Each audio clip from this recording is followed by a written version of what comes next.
माझे कानी बहिरा करोनी ठेवी देवा अपवित्र वाणी नको माझे मुखा अपवित्र वाणी नाही माझे मुखा करोनी ठेवी देवा नको मज करी परत्री संगती जनातून माती उठता भले तुका म्हणे माझा उभ्याचा कंटाळा एक तू गोपाळा आवडती किंवा तू एक गोपाळा आवडते पांडुरंगा करू प्रथमान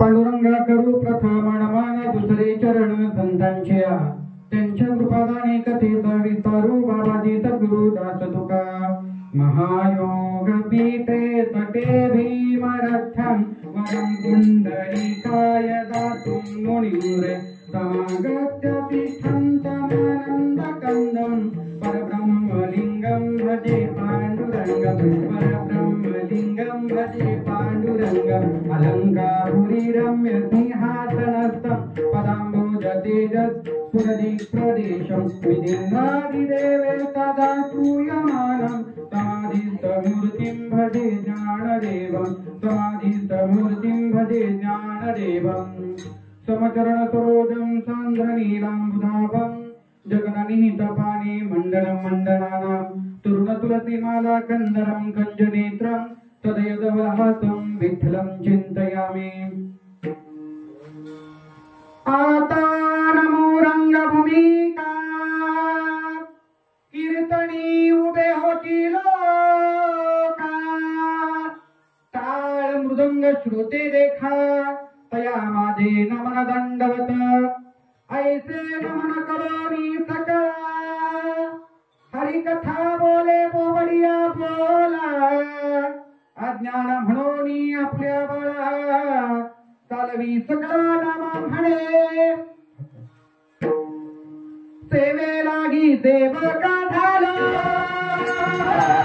सेवे लागी सेवका झाला सेवका झाला सेवे लागी सेवका झाला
ब्रह्मांड नायक पंढरीश परमात्म्याच्या चरणावर तुकाई मातेच्या चरणावर विंदी सेवा समर्पित करण्याकरिता निवडलेला अभंग महान भगवत भक्त जगद्गुरु श्रीमंत श्री जगद्गुरु तुकोबाराय नवे नवे तुमचा आमचा या जगातल्या भूतलावरच्या माणसांचा बिघडलेला माथा नीट करावा बघा बिघडलेला माथा नीट करावा याच्याकरता ज्यांनी गाथा लिहिला त्या श्रीमंत श्री जगद्गुरु तुकोबाराय यांचा मागणीपर प्रकरणातला 5 चरणाचा अभंग आजच्या कीर्तन रूपी सेवेसाठी निवडलेला आहे। सेवेला प्रारंभ करण्यापूर्वी अल्पता परिहार देणं माझ्या दृष्टीने गरजेचं आहे तो म्हणजे असा या ठिकाणी गेली किती वर्ष झाली सप्त्याला यंदाचं हे 10वं वर्ष अखंड हरिनाम सप्ताह हिंगणगाव धनगरवाडा परमार्थ स्नेही सातारा जिल्ह्याचा वारकरी वैभव सातारा जिल्ह्याची वारकरी गाणं कोकिळा अशी ज्यांची ख्याती आहे असे जयवंतांना मोहिते आणि अण्णांच्या मार्गदर्शनाखाली श्री देवीदासजी महाराज सुरोदे आळंदीकर यांच्या व्यासपीठाच्या मार्गदर्शनाने आणि सप्ताह म्हणजे पोलिसाला हप्ता महाराजाला सप्ताह या न्यायानं आणि सप्ताह म्हटलं की या सप्ताहाच्या माध्यमातून आमचे सर्व गुरु बंधू मंडळींची भेट होत असते. या कीर्तनाच्या माध्यमातून ज्यांनी मी लहान असताना म्हणजे मी 12 वर्षाचा होतो तेव्हा माझं कीर्तन वाजवलं आणि आज म्हणजे 12 म्हणजे कमीत कमी 10 ते 12 वर्षांनी आज माझं कीर्तन वाजवण्याचे त्यांचा योग येतोय. आदरणीय मुसळे महाराज त्यांच्या चरणावरती नतमस्तक होतो. त्याच्यानंतर ते वाजवायला होते आणि साथ करायला आप्पा महाराज गायकवाड होते. आदरणीय आप्पा महाराजांच्या चरणावरती नतमस्तक होतो. आणि भोसले महाराजांचं तर सांगायला नको महाराज, पुणे तिथं काय उणे, कुठलाही सप्ताह असू द्या पुणे जिल्ह्यातला एक तरी वारकरी लागतोच. कारण ज्ञानोबा तुकोबा तुम्ही जगाला सांगितले, मग तुम्ही आमच्याकडे का नको यायला. म्हणून आमचे भोसले महाराज सर्वांच्या चरणावरती नतमस्तक होतो आणि सेवेला सुरुवात करतो. बघा आता जो अभंग घेतलाय वारकरी संप्रदायाचा एक असा दंडक आहे. पहिल्या दिवशीचा कीर्तनकार, जागराच्या दिवशीचा कीर्तनकार आणि काल्याच्या दिवशीचा कीर्तनकार, हे 3 दिवसाच्या कीर्तनकार बांधलेले असतात. म्हणजे या 3ही कीर्तनकारांनी पहिल्या दिवसच्या कीर्तनकाराला दिलाय त्याने देवाच्या नामाचं महात्म्य सांगणारा अभंग कीर्तनाला घ्यावा. जागराला ज्या महाराजांचं कीर्तन आहे त्यांनी मागणी पर प्रकरणातला घ्यावा आणि काल्याचं कीर्तन आहे त्यांनी भगवान गोपाल कृष्णाचं चरित्र ते उच्चारावे. केले देवी गोकुळी या न्यायानं गोपाल कृष्णाचं वर्णन करणारा अभंग घ्यायचा. आता तुम्हाला सांगू का मग तुम्ही म्हणता बाकी त्यांनी काय घ्यायचं, बाकी त्यांनी अभंगच घ्यायचं, त्यांनी काय पिक्चरची गाणी नाही घ्यायची, अभंगच घ्यायचे. पण त्यांच्या मनाचं स्वातंत्र्य त्यांना आहे. पण या तिघांना मात्र स्वातंत्र्य नाही. या तिघांना मात्र या मागणी प्रकरणातला घ्यावा लागतो. त्याच्यात पण बंधन असं गेली 10 वर्ष आपण वेगवेगळ्या अभंगांचं चिंतन ऐकलं असेल. बघा मग तुम्ही जागराच्या दिवशी आपण एक अभंग ऐकला असेल, कुठला, हेची दान देगा देवा तुझा वितरण व्हावा, हा सगळ्यात आवडता अभंग असतो. त्याच्यानंतर अकल्प आयुष्य व्हावे तया कुळा, माझी असका हरीच्या दाता, हाही अभंग जागराला चालतो. आणि त्याच्यानंतर आणखीन दुर्बुद्धी ते म्हणा कदा नको जो नारायणा, यासारखे अनेक अभंग असतील. पण गंमत अशी आहे या सगळ्यांनी मला फाटा सोडून जरा थोडासा वेगळा अभंग घेतला अण्णा. कारण तुम्हाला सांगतो शेतात काय पिकतंय ह्याच्यापेक्षा बाजारात काय पिकतंय याचं गेली 12 वर्ष झालं मी अभ्यास करतोय. हो आणि काही दिवसापूर्वी आपल्या हिंगणगावमध्ये माझं एक चिंतन झालं.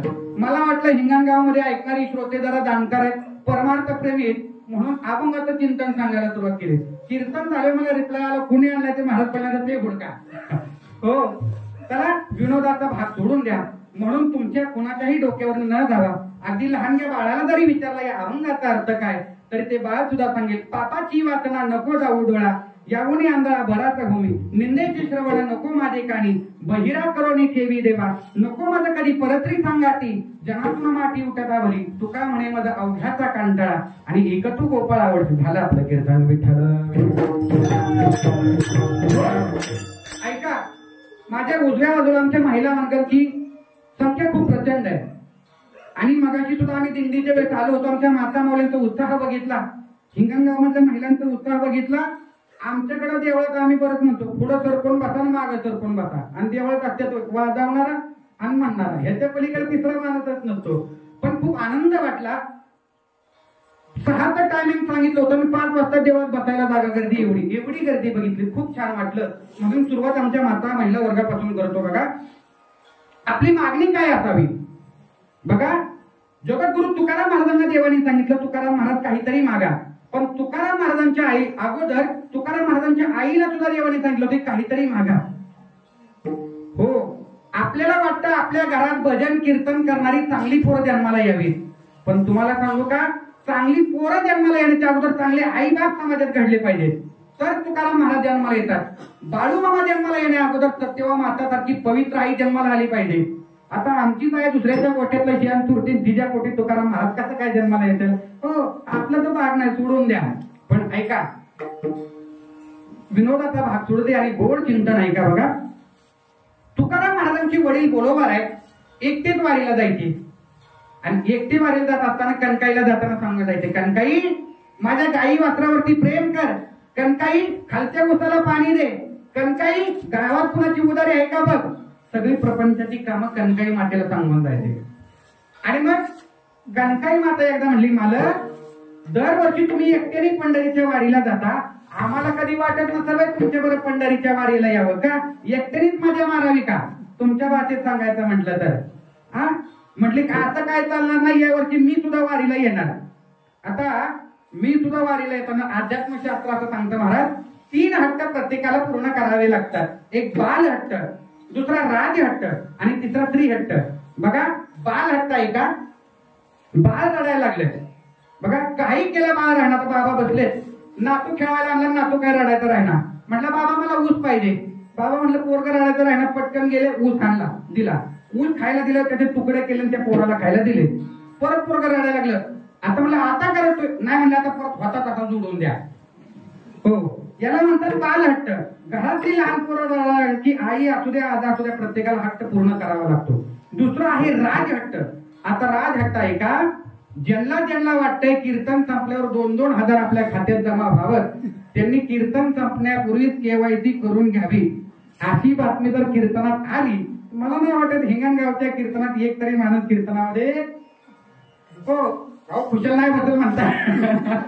चला हो बुवा, तुम्ही किती पण सांगा पण आम्ही काय सुधारणार खुशाल. हो अहो म्हणा महाराज, तुमच्यासारखी बुवा लोक किती आली किती गेली, सत्ता तिथं, गाव तिथं, माणसं तिथं, काही बदल होणार नाही. चला विनोदाचा भाग सोडून द्या. याला म्हणतात राजहट्ट. राजा बोल्याने चाल झाले, राजाने हट्ट सांगितला की आम्ही तो पूर्ण करू. आणि तिसरा जो हट्ट आहे त्याला स्त्री हट्ट म्हणतात. आपल्या घरातल्या माता मावल्यांनी सांगितलं, हो मालक बाजाराला चाललाय, सत्याला निघालाय भोसले महाराज, पण येताना सत्काराचा नारळ घरी आणाय विसरू नका. त्याच्यावर आपला आठवडाभराचा हो, नारळ नाही आणलं तर तुम्हाला घरी प्रवेश. आता तुमचं माहित नाही, आमच्या घरी असत आहे. चला विनोदाचा भाग सोडून द्या आणि अभंगाच्या कीर्तनाकडे या.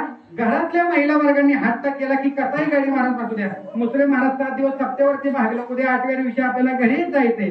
त्याच्यामुळे बाकी काही घेतलं तरी पाकिट मात्र घेऊन जा. ऐका कसं आहे, शेतकऱ्याने कांद्याने माना टाकू नये म्हणून शेतकऱ्याला फवारणी करावी लागते. तसं तुम्ही कीर्तनात माना टाकू नये म्हणून आम्हालाही थोडी कुठेतरी फवारणी करावी लागते. चला विनोदाचा भाग सोडून द्या आणि अभंगाच्या चिंतनावरती या. तुकाराम महाराजांच्या वडिलांनी कणकाई मातेला आपल्या बरोबर घेतलं आणि पंढरीच्या वारीला गेले. आता वारी पटकन ओळखतो कारण 11 वाजेपर्यंत आपल्याला ओळखायचंय. 11 वाजेपर्यंत बघा कणकाई माताने बरोबर वारीला पोहोचले आणि चंद्रभागेमध्ये स्नान केलं आणि आंघोळ करून पुंडलिकरायांचं दर्शन घेतलं. पुढे मल्लिकार्जुनाचं दर्शन घेतलं, नरहरी महाराजांचं सुद्धा दर्शन घेतलं आणि पुढे आला आता नामदेव पायरीचं दर्शन करून विना मंडपात.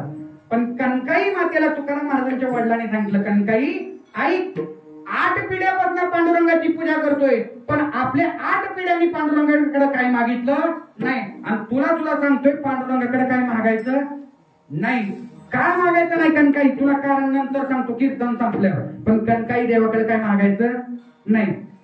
पण तुम्हाला सांगू का, माता माऊलीची जात अशी, त्यांना बोलू नका म्हणलं तरी आपलं इथलं नाही ना का, आमच्या तिकडचं सांगतोय. हो मला कीर्तन संपल्यावर कोपरड्याला जायचंय, तर महिला वर्ग इथं गाडी.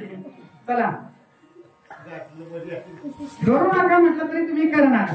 तसं कणकाई मातेला सांगितलं, हे कणकाई पांडुरंगाकडे काही मागू नकोस, काही मागू नकोस म्हटल्याबरोबर भगवंताला काळजी पडली. आमच्या बाळासारख्या 6 वर्षाच्या बाळाचा रोग घेतलं कणकाई मातेनं पांडुरंगाने. आणि कणकाई माते म्हटलं, आई कुठल्या गावाने आला? आई म्हणली आम्ही हिंगणगावाने. हो हिंगणगावरून आला, मग करतं कसं काय, पाऊस पडला का? म्हणले तोमरे महाराजांचं कीर्तन होतं म्हणून पाऊस पडला, 7 दिवस काय नव्हता. हो पाऊस पडला, बरं ठीक आहे. बरं आई मुलं बाळ घरी कसं काय? मुलं बाळ म्हटल्यावरती त्या आईच्या डोळ्यातून गळगळा पाणी व्हायला लागले. तुम्हाला सांगू का माता मावल्या, पुरुष मंडळी आपला प्रपंच तोपर्यंत भरत नाही. कुठपर्यंत? ज्या दिवशी माता मावल्या आई होतील आणि पुरुष मंडळी बाप होतील त्या दिवसापासून आमच्या प्रपंचाला बहर येतो. आणि एरवी आमचा प्रपंच कसा असतो, सुकलेल्या आंब्यासारखा. हो बघा. आणि मग कणकाई मातेला बाळाचं नाव घेतल्याबरोबर कणकाई मातेच्या डोळ्यातून गळगळ अश्रू व्हायला लागले. बाळा माझ्या पोटी बाळच नाही अरे. मग म्हटलं हो बाळ नाही, पांडुरंगाकडे मागा की बाळ, देव लय दयाळू. अहो ते सुदामा बामणाने मुठभर पोहे दिले तर त्याच्यासाठी गाव सोन्याचा दिला आणि तुम्हाला का देणार नाही? कणकाई मातेला उदाहरण पटलं आणि देवाच्या समोर आल्यावर ती कणकाई मातेनं सांगितलं, देवा माझ्या पोटी एक बाळ जन्माला दे. आणि बाळ दे म्हटल्याबरोबर देव हसला आणि तथास्तु म्हटला. आणि बाळ दिल्यानंतर कणकाई माता पुढे झाल्या. बोलोबरायांचा नंबर आला. बोलोबरायांचा नंबर आल्यानंतर बोलोबरायांनी विचारलं, देवा हे देवा, 8 पिढ्यापासून तुझी वारी करतो, माझ्या वडिलांची मी राहती का देवा, तुझी चरण सेवा पांडुरंगा वंश परंपरा दास मी अंकित, तू का मोकल असते दास कोणा. हो देवा, 8 पिढ्यापासून वारी करतो, पण कधी मान वर करून तू बघितलं नाही, आज मात्र मान वर करून माझ्याकडे बघतोय. म्हणलं देवा, तुमचं उपकार होतं ते फिटलं. उपकार फिटलं म्हटल्याबरोबर तुकाराम महाराजांच्या वडिलांच्या लक्षात आलं की आपल्या कणकाई मातेनं काहीतरी मागितलं वाटतं. पटकन पळत गेले, कणकाई मातेचा हात धरला. म्हणलं कणकाई थांब, माझ्या पांडुरंगाकडे तू काय मागितलं तेवढं सांग. कणकाई माता म्हटली, काय नाही अहो मालक, आपल्या पोटी एक पोरबाळ व्हावं एवढं देवाकडे मागणं मागितलंय, आणि आपल्या पोटी एक पोरगा मागितलंय म्हटल्याबरोबर तुकाराम महाराजांचे वडील काय म्हणाले ऐका. तुकाराम महाराजांचे वडील म्हणाले, कणकाई ऐक, पोरग आणणार कसा निघेल सांगता येत नाही. पोराची परीक्षा म्हातारपणामध्ये आई वडिलांना कसं सांभाळतोय त्याच्यावरून ठरवायचा पोरगा चांगला की वाईट. तरुणपणामध्ये मुलगी कशी वागते याच्यावरून ठरवायची आपली पोरगी चांगली का वाईट. हो, आणि वाईट परिस्थितीमध्ये आपली मालकीन आपल्याला कशी साथ देते ना त्याच्यावर ठरवायची आपली मालकीन लक्ष्मी आहे. हे पुढचं काय ते तुम्ही समजा. ऐका, मी पुढे बोलणार आहे, आता अभंग माझा त्याच्याकडे आहे, मी पुढे ते बोलणार आहे. ऐका. आणि मग तुकाराम महाराजांच्या वडिलांनी कणकाई मातेला सांगितले, कणकाई परत देवाकडे जा आणि देवाला सांग, देवा दारू पिऊन जत्रात करणारं पोरग नको नसू दे. 10 वर्ष फक्त्याला झाली, पण 10 वर्षात एक सुद्धा हिंगणगाव मधलं पोरग टाय घेऊन उभा नाही. एक शिरा उभा आहे तो सुद्धा आमच्या कोपऱ्यात आहे. विठ्ठल विठ्ठल.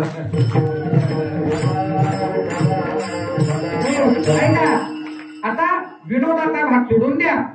अगं कणकाई परत देवाच्याकडे जा आणि देवाला सांग, हे देवा आता तसा मुलगा नको, कसा पुत्र दे. पुत्र भावा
आम्हाला असं तसं पोरग नको देवा, तर तुझी भक्ती करणारी पोरग माझ्या पोटी जन्माला घाल. नाहीतर आपल्यापेक्षा कोंबडी बरी, महिन्याला 50 येते बिन जाते त्याची काही गणना नाही. तुम्हाला सांगू का, ऐका, देवाकडे मागत असताना अध्यात्मशास्त्र असं सांगतं, 3 पोरं आईच्या पोटी जन्माला आल्यामुळे त्या आईची पूज पवित्र होते. 3 पोटं आईच्या पोटी जन्माला आल्यामुळे आईची पूज धन्यता होते. एक पोरगा आईचं, ज्या आईच्या पोटी देशाची सेवा करणारा पोरगा जन्माला येतो, ज्या आईच्या पोटी भारत मातेची सेवा करणारा पोरगा जन्माला येतो, त्या आईला जिवंतपणे स्वर्गाची प्राप्ती आहे. दुसरा पोरगा आहे का, डॉक्टर असू द्या, वकील असू द्या, इंजिनियर असू द्या, जोपर्यंत माझा शेतकरी राजा पिकवतोय तोपर्यंत ती सगळी माणसं जगणार आहे. आणि ज्या दिवशी शेतकऱ्यांनी पिकवायचं बंद करणार आहे त्या दिवशी सगळी माणसं माती खाऊन मारणार आहे. म्हणून ज्या आईच्या पोटी शेती करणारा बळीराजा पुत्र जन्माला येतो त्या आईची पूज पवित्र आहे. आणि तिसरं आहे का, हो, ज्या आईच्या पोटी मीरा आणि मुक्ताबाई सारखी मुलगी जन्माला येते, कन्या तरी आई ती देगा देवा दैती मीरा मुक्ताबाई, ज्या आईच्या पोटी कन्या मुक्ताबाई मीराबाई सारखी कन्या जन्माला येते त्या आईची कुल धन्य आहे. धन्य माता पिता तयार किया. हो, ऐका आता गोड चिंतन ऐका. मग त्या आईला सांगितलं, अगं आपल्या पोटी कसं पोरग जन्माला येईल तुला सांगता येणार आहे का. दारू पिऊन आपल्या परंपरेची वाट लावणारा पोरग सुद्धा आपल्या पोटी जन्माला येऊ शकतं. म्हणून परत देवाकडे जाऊन देवाला सांग. आणि मग कणकाई मातेनं मागितल्यामुळं तुकाराम महाराजांसारखं पोरग त्या महाराजांच्या पोटी जन्माला आलं. महाराज जन्माला आले आणि पुन्हा महाराजांनी एवढी भक्ती केली 8 पिढ्याला पुरली एवढी भक्ती एकतर तुकाराम महाराजांनी केली आणि 8 पिढ्याला बोलणारी भक्ती करणारे महाराज देवाच्या रवळामध्ये आले आणि देवाला म्हणतात, हे देवा 42 वर्ष आता तर वय झालंय, थोड्या दिवसांनी मी आता वैकुंठाला जाणार आहे. मग देव तुकोबारायला म्हटले, तुका अरे वैकुंठाला जाणार आहे, मग जाता जाता माझ्याकडे काहीतरी मागून घे. मग तू बघा, साधू संत आपल्याकरता मागत नसतात, समाजाकरती मागत असतात. आता महत्वाचं वाक्य आहे का, इथं बसलेल्या सगळ्या माणसांना सांगतो, आपला भाव आपलं कर्म काय आहे, भक्ती करणं. जसं आपल्या रानामध्ये आपण कष्ट करत असतो, पण आपल्याला माहित नाही आपल्या रानातला ऊस येईल का जळून जाईल, पण देवावरती भरोसा ठेवून आपण आपल्या रानामध्ये पेरणी करत असतो. आपल्या वावरात कांदा लावायला आणि कांद्याचा भाव पडायला एकच टाइमिंग, तरी सुद्धा आपण त्याच जोमानं परत कांद्याचं पीक घेत असतो. तसं देवाचं सुद्धा तसंच आहे. बघा, देवाकडे सुद्धा काही मागायचं नाही, कारण ज्या वेळेस देवाच्या मनात येईल ना तेव्हा देव आपल्याला भरभरून देत असतो. विठ्ठल विठ्ठल. आता एका देवाकडे का मागायचं नाही, बघा सुंदर आता उदाहरण आहे. एक आई बाजाराला निघाली आणि बाजाराला निघाल्यानंतर आपल्या बरोबर एक 4 वर्षाच्या लेकराला घेऊन गेली आणि बाळाला सांगितलं, बाळ्या कीर्तन संपेपर्यंत कीर्तनातून उठायचं नाही. आता मी मुद्दाम कीर्तनातलं सांगतोय. आई म्हणाली, बाळ्या दुकानातून माझा नंबर येईपर्यंत हलायचं नाही. 5 मिनिटं झाले, 10 मिनिटं झाले, अर्ध्या तासानं त्या बाळाच्या आईचा नंबर आला. आईनं किराणा घेतला आणि घराकडे निघणार एवढ्यात त्या समोरच्या दुकानदाराची नजर त्या बाळावरती पडली आणि त्या दुकानदाराने हाक मारली, बाळ्या इकडे ये. आणि इकडे असं म्हटल्याबरोबर ते बाळ समोर आलं आणि त्या बाळाला सांगितलं, बाळ्या माझ्यासमोर चॉकलेटची बरणी, बिस्किटाची बरणी, सगळ्याची बरणी, यातलं तुला जे हवंय ते तू घेऊ शकतोस. आता म्हटलं ते 5 वर्षाचं बाळ एकदा त्या बरणीकडे बघायचं, एकदा आईकडे बघायचं, एकदा दुकानदाराकडे बघायचं, पण काही उचलायचं धाडस केलं नाही. आता पुढं ऐका, शेवटी दुकानदार म्हणला, बाळा तू ऐकणार नाही, ये पुढं. त्या दुकानदारानं चॉकलेटच्या बरणीचा हात काढला, बदकन हात मुठभर घातला आणि हाताला येतील तेवढी चॉकलेट उचलली आणि त्या बाळाच्या वट्यात टाकून दिली. बाळ घरी निघून आला. आता आई बाळाला म्हणते, बघा बाळ्या अर्धा तास तो दुकानदार तुला म्हणत होता, बाळ्या चॉकलेट घे, चॉकलेट घे, चॉकलेट का घेत नव्हता. त्या बाळाने खूप उत्तर छान दिलं. आमचं कीर्तन संपलं तरी चालेल, पण त्या बाळाने उत्तर खूप छान दिलं, ते लक्षात ठेवण्यासारखं आहे. बाळ म्हटलं, आई माझ्याकडे बघ ना, अगं माझा एवढी उडचा हात आणि मी जर चॉकलेटच्या बरणीत हात घातला असता तर माझ्या हाताला फक्त 2च चॉकलेट आली असती, पण त्या दुकानदाराच्या हाताने बघ की वाटा भरून चॉकलेट आले. एवढी चॉकलेट मला कमीत कमी आठवडाभर तरी पुरतील. आमचं सुद्धा तसंच आहे. आम्ही जर देवाकडे मागितलं, देवा पोरगा दे, पोरगा दे, पोरगा दे, तो पोरगा अवश्य देईल, पण तो चांगला निघेल याची गॅरंटी नाही.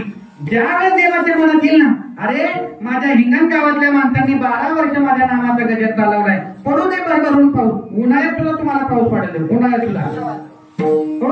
आणि आज बघितलं आपण भर उन्हाळ्यात सुद्धा आपला पाऊस आलाय का, हे तुमच्या सत्कर्माची पावती आहे. आणि म्हणून अण्णांनी मला मगाशी सांगितलं, मला हिंगण गावातली माणसं फार दानशूर आहेत, पण तरी सुद्धा थोडा हात दिला थोडा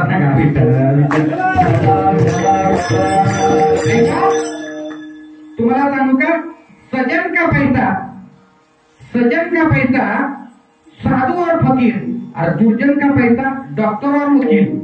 लक्ष्मी आपल्या घरातली पाहुणी, लक्ष्मी कोणाच्याही घरात स्थिर राहत नाही. फक्त आलेली लक्ष्मी जर आपल्या घरात स्थिर व्हायची असेल, बघा लक्ष्मी ही जाणारीच आहे. मग तुम्ही नाही खर्च केला तरी लक्ष्मी आपल्या घरातून जाणार आहे. मग ती कुठल्या मार्गाने जात असते, तर डॉक्टर, वकील, पोलीस, टीचर ह्याच्या मार्गाने ती मागायला जात असते. आणि जर आपल्याला वाटत असेल आपल्या मार्गातली गावातली लक्ष्मी आपल्या घरात स्थिर राहावी, तर त्याच्याकरता अखंड हरिनामामध्ये, सप्ताहामध्ये खर्च करा, चांगल्या कार्यामध्ये सत्कार्याला दान द्या. महाराज लोकांना जरा मोठी मोठी पाकिटं भरा, जेणेकरून पुढच्या वर्षी डबल पाऊस पडेल.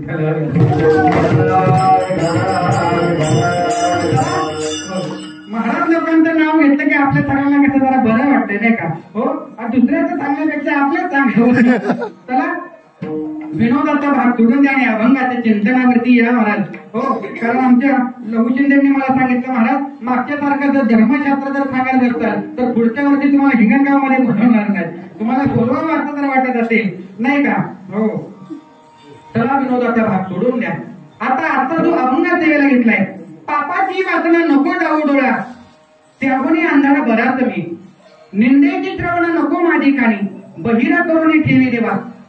महाराजांनी असं का मागणं मागितलं असेल? कधीतरी विचार करा, देवा माझ्या डोळ्याला पापाची वासना नको नकोस, आणि पापाच्या वासनेपेक्षा मला आंधळा कर, पण माझ्या डोळ्याने मला पाप कधी बघू देऊ नकोस. आता पाप काय ते एकदा ऐका. हो, पाप म्हणजे नेमकं काय? पाप म्हणजे परपीडा म्हणजे पाप, आणि परोपकार म्हणजे पुण्य. परोपकार पापाचे परोपकार पापाचे परपीडा, पुण्य परोपकार पापाचे परपीडा, न्यायानिक द्वारा दुनायाची, न्यायानिक द्वारा दुनायाची. पुण्य ते परोपकार, पाप ते परपीडा. गोड प्रमाण महाराजांनी दिलं. पापाची वासना नको जाऊ डोळा. आता या अभंगाचा अर्थ जर मी सांगायला आलो तर माझ्यापेक्षा तुम्हीच अधिक मंडळी, माझ्यापेक्षा जाणकार अधिक खूप सांगताल. बघा, आयुष्यभर पुण्य करावं, पण आयुष्यात एक पाप केल्यामुळं बघा आयुष्यभर पुण्याचा फुगा फुगवला आणि त्याला एक अहंकाराचा काटा लागला. आयुष्यभर केलेलं पुण्य वायालाय. तुमच्या लक्षात राहील असं उदाहरण सांगतो. सगळ्या पापामध्ये, सगळ्या इंद्रियामध्ये पापी अवयव जर कुठला असेल, कुठला? महाराजांनी सांगितलं डोळा. व्यवहारातलं उदाहरण देऊन तुम्हाला सांगतो, ऐका. माझ्यासारखा एक सज्जन माणूस रस्त्याने निघालाय. सध्या लग्नाचा सीजन, बऱ्याच तरुण मुलांची लग्न राहिलेली आहेत, आणि लग्नाच्या सीजन मध्ये ह्याच्या लग्नाला गेलं तरी तिकडं बघ, त्याच्या लग्नाला गेलं तरी तिकडं बघ. आधीच आमच्या एका तरुणाची नजर एकीकडे पडली. नजर डोळ्याने बघितलं, आणि डोळ्याने बघितलं की डोळ्याने लगेच बुद्धीला सांगितलं, अरे बघतोच काय, प्रपोज कर. चला, तुमच्या भाषेमध्ये सांगितलं तुम्हाला लगेच जमेल, प्रपोज कर. याने तिकडून प्रपोज करायला, मग प्रपोज करण्यासाठी 2 पाय आणखीन पुढे गेले. बघा, बघितलं डोळ्याने, डोळ्याने बुद्धीला सांगितलं चल 2 पावलं पुढे चल. बघा, बुद्धीनं सांगतं, मग पाय 2 पाय जवळ गेले. 2 पायांनी त्या हातांना सांगितलं, बाबा बघतोच काय, काहीतरी प्रयत्न कर. प्रयत्न करण्याचा प्रयत्न केला आणि सगळ्या गावाला मार खावा लागला. ऐका, सगळ्या गावाला मार खावा लागला, आणि सगळ्याला मारल्यानंतर बघा पाठाणीला मार बघितलं कुणी? डोळ्याने. बुद्धीला चालना कुणी दिली? बुद्धीने. काम कुणी केलं? पायाने. मार कुणी खाल्ला? सगळ्या अंगाने. आणि अंगाने जसा शँडलने मार खाल्ला तेव्हा परत पाणी कुठून आलं? डोळ्यातून. याचा अर्थ असा आहे, ज्या इंद्रियाने आम्ही कर्म करू त्या आपल्याकडे मन आहे, ज्याचा हात मोडल त्याच्या गळ्यात पडेल. हो, म्हणून सगळ्या इंद्रियामध्ये पापी अवयव जर कुठला असेल तर तो डोळा आहे. बघा, रस्त्याने चाललाय तुम्ही, आणि रस्त्याने चालताना 2 जणांची भांडणं लागले. भांडणं कोणी बघितली? डोळ्याने बघितली. अध्यात्मशास्त्र असं सांगतं, शहाण्या माणसाने दुसऱ्याची भांडणं बघू नये, आणि जर बघितली तर त्या दोघांचं पाप त्या बघणाऱ्याच्या माथ्यावरती बसतं. हे मी सांगत नाही, महाभारतामध्ये या.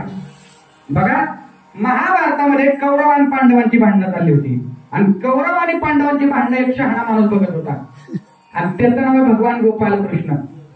आणि त्या दोघांच्या भांडणाचा परिणाम असा झाला, ती गांधारी माता म्हटली, देवा अरे 2 भाऊ भांडत होती, भांडणारी येडी होती, पण बघणारा तू शहाणा होताच का नाही?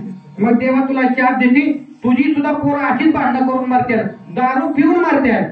आणि तेव्हा कृष्णाची पोरं त्या गांधारीच्या, कृष्णाच्या डोळ्यात देखतात, कृष्णाची पोरं दारू पिऊन मेली. म्हणून सांगितलं की पापाची वासना नको जाऊ डोळा. हो, एका राजाचं वैभव ऐका, एका राजाचं वैभव ऐका. त्या राजाच्या घरी गणपती बाप्पा गाढव वाळायला होता. नाथ रामायण सांगतो, नाथ रामायण, भावार्थ रामायण. गणपती बाप्पा गाढव वाळायला. सटवी तुमच्या आमच्या मस्तकावरती 5 दिवसाचा बाळ जन्माला आल्यानंतर ती सटवी बाळंतपण करायला, म्हणजे ती सटवी आमच्या कपाळावरचा लेख लिहित असते, ती सटवी त्या रावणाच्या घरी बाळंतपण करायला. आणि याच्या पुढे जाऊन सांगू का, तुमच्या आमच्या घरात लग्न झाल्यानंतर ज्या देवाची पूजा करतो, कुठली येळकोट, येळकोट जय मल्हार, खंडेराय रावणाच्या घरी दाढी करायला होता. आणि पुढची गंमत आहे का, दाढी करता करता कुणीतरी खंडेरायाला तिकडं बानोताईने आमच्या बानोआईने खंडेरायाला ऐकलं का, ऐकलं का, तसं बानूकडे आमच्या खंडेरायाची नजर गेली आणि बानूकडे नजर गेली तशी रावणाची एक मिशीत कापली. आता ऐका, रावणाची एक मिशी कापली तर रावण कसा दिसत असेल. हो, रावणाची एक मिशी कापली, रावणाने आरशात बघितलं तर एक मिशीच कापली.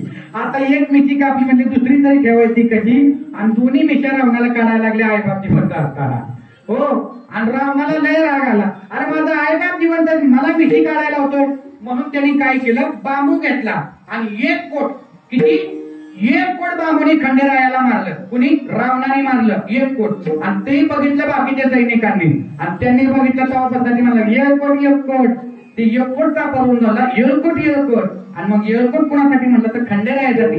आणि त्या रावणापासून खंडेरायाला म्हणाली येळकोट जय म्हणला. त्या शब्दाचा अर्थ होता एककोट. खंडेराया कसं काय मार खाल्ला, कसं काय मार खाल्ला, म्हणून खंडेरायाचा येळकोट जय मल्हार करतात. आणि तो खंडेराया रावणाची दाढी करायला होता. याच्या पुढे जाऊन सांगू का, अगदी कपडे धुवायला, वारा झाडून काढायला, आणि एवढं वैभव असताना सुद्धा रावणाला भर दुपारी 12 वाजता मारावं लागलं. आता का मारावं लागलं रावणाला ऐका, 80,000 बायका आमच्या घरात होत्या. 80,000 बायका घरात असताना सुद्धा 80,000 त्या रावणाचं मन भरलं नाही, मन तृप्त झालं नाही. आणि 80,000 बायका असताना 80,001 क्रमांकाची पत्नी, 80,001 क्रमांकाची माता सीता लक्ष्मी. आणि त्या सीता मातेवरती त्याची वाईट नजर केली. सीता मातेला पळवून आणून ते अशोक नावाच्या वाटिकेमध्ये बसवलं. तुम्हाला सांगतोय याच्याकरिता, भगवान परमात्मा ज्याच्या दारावरती दाढी करायला आहे, पण अशा रावणाला वासना तुटली नाही. वासनेच्या संग नको जाऊ म्हणा, पहा त्या रावणा काय झाले. अरे 80,000 बायका असताना त्याच्या मनाची तृप्ती झाली नाही. भर दुपारी बाण खाऊन त्याला मरावं लागलं. का, पापाची वासना नको जाऊ डोळा देवा. अरे एवढा मोठा असणारा रावण त्याला मारावा लागला. दुसरा प्रसंग आहे का, तुम्हाला सांगू का, माझ्या माता मौलांची माफी मागून मी बोले, आपल्या देशाचं भविष्य 3 माणसांच्या हातात आहे. आणि ती 3 माणसं जर शाबूत राहिली तर आमचा देश शाबूत राहणार आहे, आमचं घर सुरक्षित राहणार आहे, आमच्या घरातली आई सुरक्षित राहणार आहे. नाहीतर आमचं देशाचं वाटोळं आम्हीच केलंय. ऐका, आता ती 3 माणसं कुठली, पहिला वर्ग आहे, या भारत मातेची सेवा करणारा जवान, तो सुरक्षित राहिला पाहिजे. ज्या दिवशी भारत मातेचा जवान फितूर होईल ना, पाकिस्तानच्या सैन्याची फितूर होईल, चीनची फितूर होईल, अन्य देशाची फितूर होईल, ज्या दिवशी आमच्या भारत मातेचा जवान फितूर होईल, त्या दिवशी तुमच्या आमच्या गावात झोपलेली माणसं उद्याची सकाळ बघायला उठणार नाहीत. म्हणून भारत मातेचा जवान कधी फितूर होता कामा नाही. दुसरा आहे का, दुसरा वर्ग असा आहे, जोपर्यंत या भारत मातेमध्ये आमच्या मातीत राबून घाम गाळून अन्नधान्य पिकवणारा शेतकरी माझा बळीराजा जोपर्यंत सुखी आहे, तोपर्यंत हा देश सुरक्षित आहे. आणि मला सांगा, किती पैसे मिळेल माणसं सोन्याची, चांदीचं पिठलं सोन्याची भाकरी खातील. हो, पाठीमागे केरळ राज्यामध्ये पूर आला आणि 10व्या मजल्यावरती कलेक्टर बसला होता. आणि तो कलेक्टर खालना माणसांना सांगत होता, माझ्या घरात पैशाने भरलेले बंडले आहेत, दागिन्याने भरलेले पेटे आहेत, पण घरात खायला अन्न नाही. पैशाचं बंडल्यावर घ्या, बाजरी पाठवा, तांदूळ पाठवा, घरात खायला काय अन्न नाही. भुके वाचून घरात पैशाचा बंडल आहे, पण तरफडून मेला का, घरात खायला अन्न नाही. दुसरा वर्ग आहे. आणि तिसरा वर्ग आहे, आमच्या घरातली आई, जोपर्यंत आमच्या गोट्यातली गाई आणि आमच्या घरातली आई जोपर्यंत सुरक्षित आहे, तोपर्यंत आमचं घर आणि आमचा संसार सुरक्षित आहे. ज्या दिवशी आमच्या घरातली आई फुटेल, ज्या आमच्या गोट्यातली गाय फुटेल ना, त्या दिवशी आमच्या घराचं वाटोळ झालेलं आहे.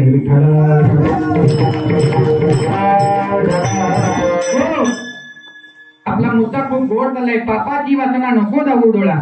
याच्यावरती मी सांगतोय, देवा का पापाची वासना का नको माझ्या डोळा.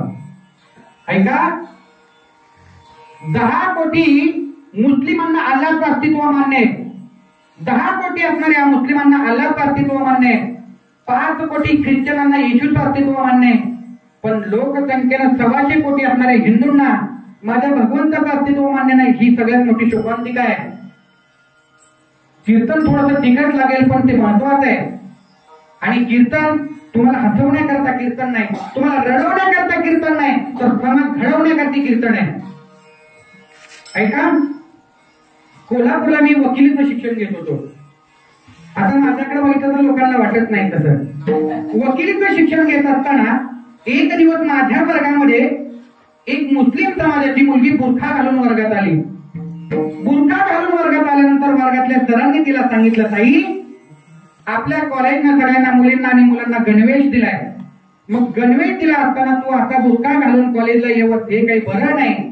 मग त्यावेळेस त्या मुलीने सांगितलं, सर आम्हाला आमचा धर्म शरीर प्रदर्शन करायला परवानगी देत नाही, मी कॉलेज सोडेल पण आपला धर्म सोडणार नाही. कॉलेजला येईल तर बुरखा घालूनच येईल, नाहीतर मी कॉलेजला येणार नाही. शेवटी सरांना गप्प बसावं लागलं, पण ती मुलगी मात्र बुरखा घालूनच आली. मी सांगतोय याच्याकरिता, का सांगतोय याच्या पाठीमागचा भाव ऐका. कुठल्याही वकिलाच्याकडे जा, कुठल्याही कोर्टामध्ये जा, मुसलमान समाजाच्या मुलीवरती अत्याचार झाला अशी बातमी पेपरमध्ये घरामध्ये कुठं सुद्धा छापून येणार नाही. पण रोज गल्लोगल्ली रस्ते आमच्या लेकी बाळीवरती अत्याचार झाल्याची बातमी कानाला येते. आणि याला जबाबदार तुम्ही आम्हीच आहे. अरे आमची ताई कॉलेजला जायला लागली की हात कपडे घालून कॉलेजला जाते, फाटकी कपडे जाते, हिथं फाटलेले जीन्स तिथं फाटलेली जीन्स. आणि आमची आई खुशाल सांगते, नाही आमच्या पोरींची तशीच फॅशन आहे. अरे चुलीत गेली तुमची फॅशन. हो, म्हणून बघा, मुलगा कितीही मोठा होऊ द्या, त्याच्या मनाप्रमाणे त्याला बाई घेऊन देऊ नका. आणि मुलगी कितीही विश्वासाची असू द्या, पण तिच्या हाती महागडा मोबाईल देताना आठवड्यातला एक दिवस तरी आपल्या मुलीचा मोबाईल चेक करत चला की आपली मुलगी नेमका मोबाईलचा वापर काय करते. आता सांगू नये, हिंगणगाव सारखं गाव आहे पण सांगून जातो. आमच्या गावातली चांगल्या घरातली एक मुलगी शेजारी राहायला आलेल्या मुस्लिम सरदारांनी घेऊन गेला. आता या गोष्टीला झाले 10 वर्ष. 10 वर्षात गावातही काही माणूस तिनं पुन्हा माघारी बघायला गेला नाही आणि तिला विचारायला सुद्धा गेला नाही. म्हटलं मुसलमानाच्या नादी कुणी लागावं. हो, आता पुढं आहे का, पुढं चिंतन आहे का. तुम्ही म्हणताल आमची तरुण पिढी आम्हाला महाराज आम्ही प्रेम करायचा नाही का. तुमच्या ग्रंथामध्ये प्रेम लिहिलंय. अरे नाथ महाराजांनी अभंगात सांगितलंय, भक्ती प्रेम प्रेम सुख नाही, प्रेम सुख नाही, प्रेमाविना नाही समाधान. नाथ महाराजांनी त्याच्यामध्ये प्रेम सांगितलं आणि तुम्ही म्हणताय महाराज असं आहे. ऐका, अरे प्रेमाला आमचा नकार नाहीये, पण ह्याला प्रेम म्हणावं का. आधीच्या वाटारखान्यात 2 आणि ही तिसरी त्याच्यात नेऊन भरती, रोज भाकऱ्या थापायला ते वडापावचा गाडा लावायला, हे प्रेम आहे. अरे प्रेम आमच्या प्रभू रामचंद्राने केलं. एक सीतामाता नेली, त्याच्या कुळाचा सत्यानाश केला. प्रेम आमच्या अहिल्या मातेने आपल्या प्रजेवर केलं. माझ्या राज्यात कोणी सुद्धा उपाशी मारता कामा नये. मला सांगायचं होता, पापाची वासना नको टाळू डोळा. एक पाप मला आल्यामुळं आम्ही केलेल्या सगळ्या सत्कर्मावरती पाणी पडतंय. हो, याच्या पुढे जाऊन सांगू का, एक तुम्हाला आणि आम्हाला घडवणारा एक देव आहे आणि त्या देवाचं नाव ब्रह्मदेव आहे. पण त्या ब्रह्मदेवाची सुद्धा कुठे पूजा केली जात नाही.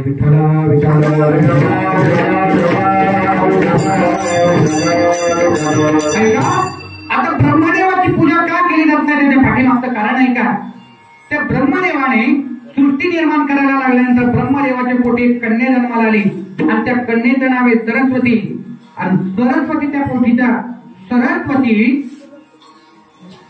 सरस्वती नावाची कन्या ब्रह्मदेवाच्या पोटी जन्माला आली आणि ब्रह्मदेवाचं मन फिरलं. मनामध्ये वासना निर्माण झाली आणि वासना निर्माण झाल्याचा परिणाम असा झाला, ब्रह्मा कन्येची गरज आहे. ब्रह्मदेव स्वतः कन्येच्या पाठीमागे लागला. शास्त्र सांगतारे बाप आहे तू. बाप असताना स्वतःच्या मुलीच्या पाठीमागे लागला. हा धर्म, हा देव, हा देश आजपासून तुझी कधीही पूजा करणार नाही. तेव्हापासून आपल्या भारतवर्षामध्ये ब्रह्मदेवाची पूजा कुठेही केली जात नाही. त्याच्या पाठीमागे ब्रह्मदेवाच्या मनामध्ये वासना निर्माण झाली.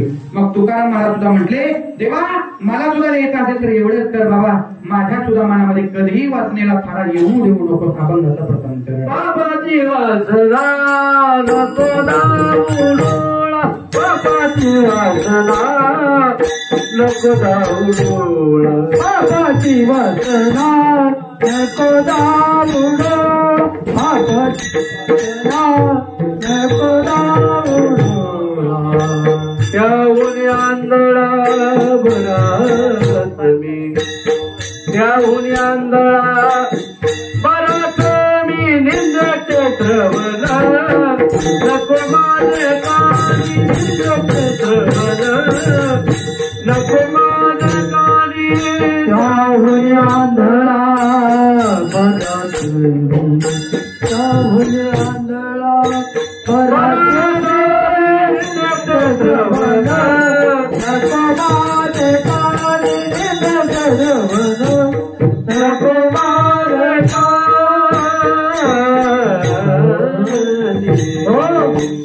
महाराज म्हणले देवा मला अरे माझ्या डोळ्याने पापाची वासना दाखवण्यापेक्षा विचार करा एक दिवशीचा प्रसंग आहे छत्रपती शिवाजी महाराज आम्ही अभिमानाने सांगतो छत्रपती शिवाजी महाराज की जय शिवाजी महाराज की जय अहिल्याबाई होळकरांची जयंती आता येते आमच्या 31 मेला पण मला सांगा अहिल्याबाई होळकरांची जयंती दारू पिऊन साजरी करावी एवढी मोठी शोकांतिका आहे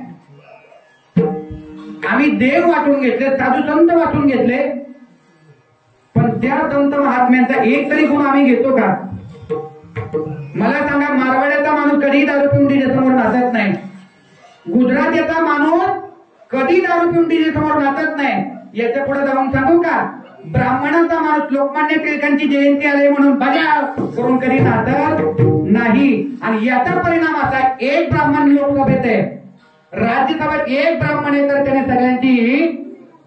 सगळ्यांची मुंडकी खाली केली एका ब्राह्मण समाजाच्या लोकांनी का कारण ही माणसं आपला वेळ डीजेच्या तालावर वाया घालवत नाही अभ्यासाची पुस्तकं वाचून घालवतात म्हणून एक ब्राह्मण सगळ्यात भारी हो आता हे कीर्तनामध्ये सांगून आहे हे जातीवाचक नाहीये तर त्या लोकांचा त्या समाजामध्ये असणारा तो गुण आपण घेतला पाहिजे ऐका शिवाजी महाराजांच्या समोर आबाजी सोंदेव नावाच्या सरदारांना महाराजांना सांगितलं महाराज कल्याणच्या सुभेदारची अतिशय देखण्याची सून तुमच्या समोर आलेली महाराज बांधा हातात गाजरा आणि भाऊ जावला एक बार महाराजांच्या मुखातले वाक्य आहेत अशी तामुची आई असती सुंदर आम्ही सुंदर जन्मलो असतो बदले छत्रपती आता मला विचार करा तरुण मंडळी विचार करा महाराजांनी त्या टायमिंगला हातात गाजरा बांधला असता आणि सुरू केला असता हा हो जाऊ दे का लावणी असं म्हटलं असतं तर शिवाजी महाराज इतिहासाला सांगायला उरले नसते आता इतिहास मल्हारराव होळकरांनी केला असतं तर मल्हारराव होळकर आमच्या इतिहासामध्ये सांगायला उरले नसते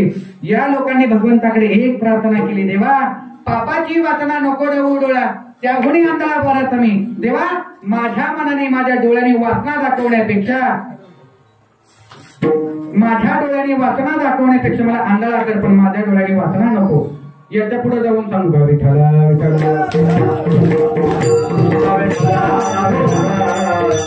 हे तुम्हाला जरा ऐकायला बोर वाटतंय का पण हे धर्मदर्शन सांगणं खूप गरजेचं आहे आता परवा दिवशीचा प्रसंग सांगतो आपण महाराज फॅशनची दुनिया आली बघा आपण मगाशी दिंडीला बघितलं आपण महाराज आमच्या महिला वर्गांच्या मध्ये पोरांच्या व्यसन आणि महिलांच्या फॅशन पोरं व्यसनाने बाद झाले आणि बायका फॅशननी बाद झाल्या हो काय दिंडीला आल्यानंतर बघा अंगावरती जर गुलाबी रंगाची साडी असेल तर गुलाबी रंगाच्या चपल्या सुद्धा गुलाबी रंगाच्या कपाळामध्ये सिंदूर सुद्धा गुलाबी रंगाचा हातामध्ये बांगड्या सुद्धा गुलाबी रंगाच्या आता म्हटलं नवरा सुद्धा गुलाल टाकून आणती का काय विचारी कोणाचा हो चला ऐका आता महिलांचा प्रसंग ऐका तुम्हाला सांगतो परवा मी पुसे सवळीला कीर्तनाला गेलो कीर्तन झालं माझा कीर्तनाच्या अगोदर चहा पाण्याचा कार्यक्रम जसा आता झाला आमचा तसा चहा घ्यायला एका घरी गेलो आणि महाराज काय सांगायचंय तुम्हाला आमची सून लय हुशार महाराज MA BA झाली अंक झाली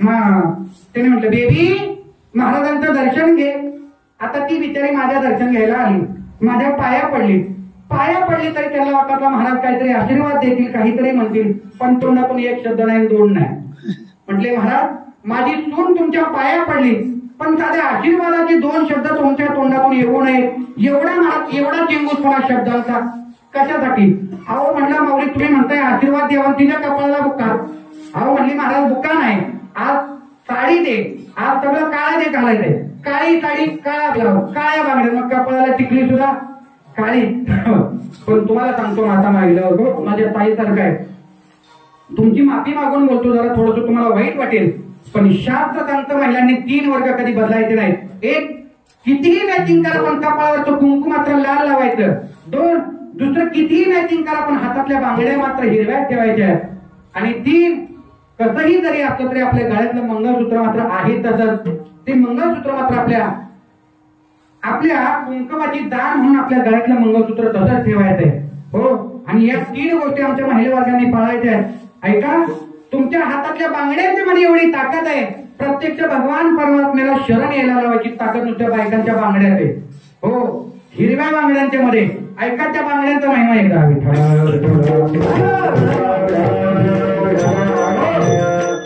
महाभारताचं युद्ध चालू होतं आणि महाभारतामध्ये दुर्योधन भीष्माचार्याने म्हणला, भीष्माचार्य तुम्ही खाता आमच्या आता त्यांचं भाकरी खाताय कौरवांच्या गाताय पांडवांच्या.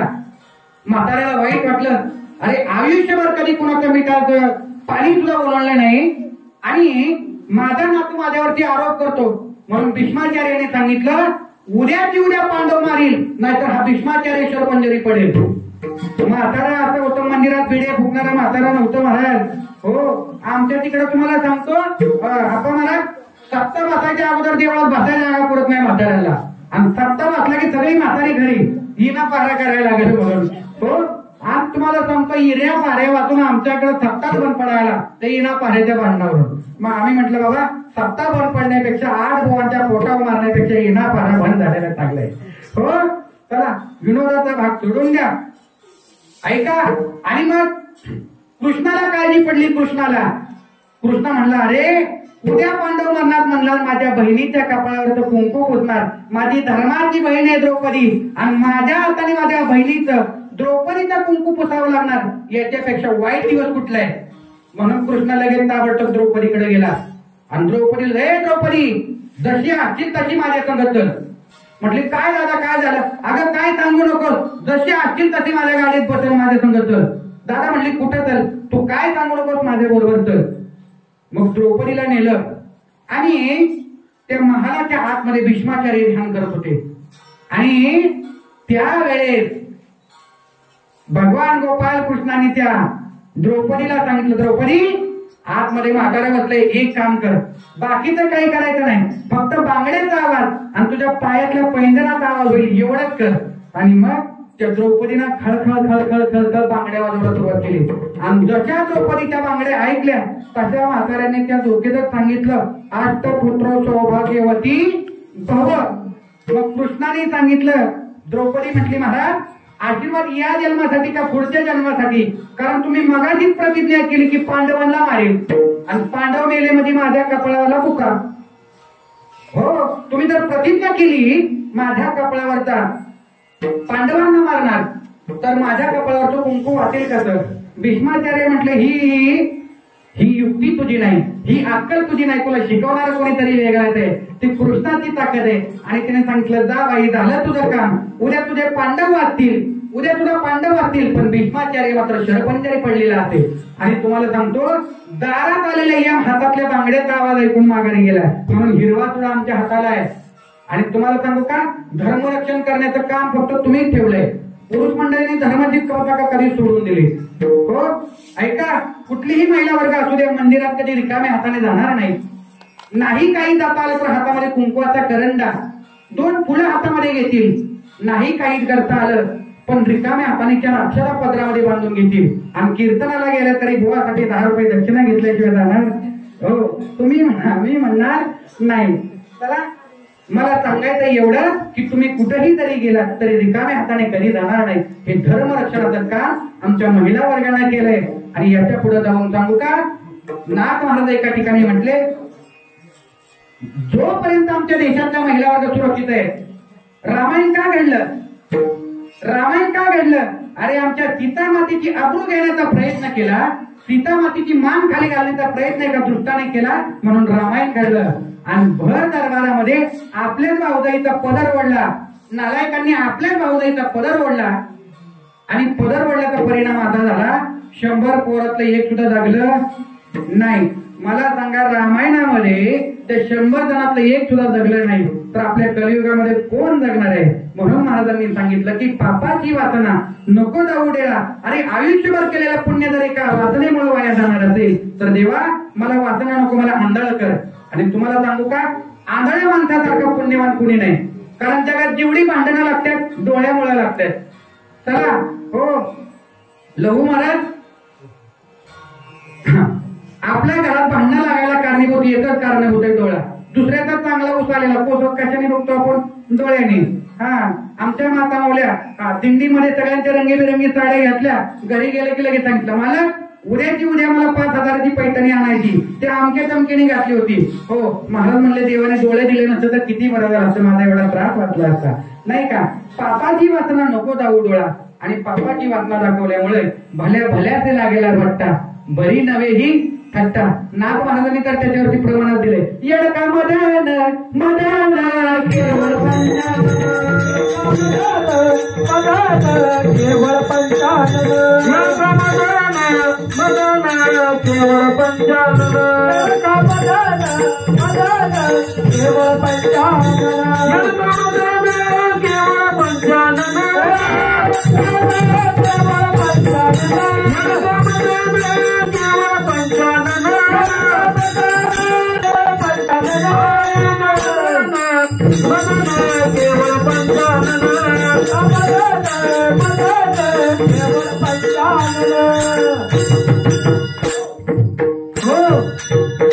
धडक मारली शंकरा गेला ब्रह्मयाचा मातेरा, इंद्रचंद्राची दरारा लाविला जेणे. ऐका तुम्हाला सांगतो अध्यात्मशास्त्राने सांगितलं महाराज, जोपर्यंत आमच्या घरातली आई सुरक्षित आहे, आमच्या गोठ्यातली गाई सुरक्षित आहे, तोचपर्यंत आपलं राष्ट्र सुरक्षित आहे.